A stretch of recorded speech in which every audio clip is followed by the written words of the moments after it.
People don't know about Colby. What you know about Colby is when you're with him in person, super nice guy. Oh, he's actually soft-spoken. He's a great guy. Yeah, he's had dinner at the house. We had elk and just polite, soft-spoken. Yeah. My wife and daughter, everybody's there just being as nice as can be. He's a gentleman. That's who he is. That's the real guy. Yeah, for sure. This other thing is like a character that he does, which is so fascinating. It works. I mean, I watched the interview him and DC just did just a couple days ago. DC gave him every opportunity. He's like, do you ever get tired? Do you ever sit at home and say, I could give it a rest and just be? And he's just like, no.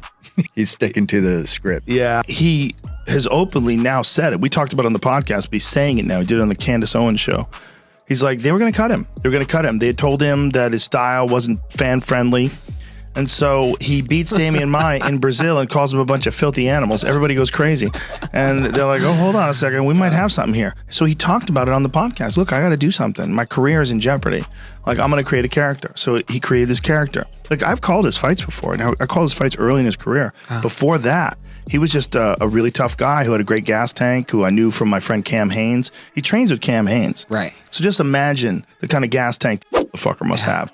If you do anything with Cam Haines, you have to have a crazy gas tank. If you can't take him out in 1, 2, or 3, and you can't maintain that pace, and if you try to take him out and you emptied your gas tank, he never empties his gas tank. With the cheap suits and the fucking book, you think it's a joke. Yeah. But then you watch his fights. If you didn't have any information about him and his character, and you just watch his fights, you'd be like, fuck, man, this guy's driven.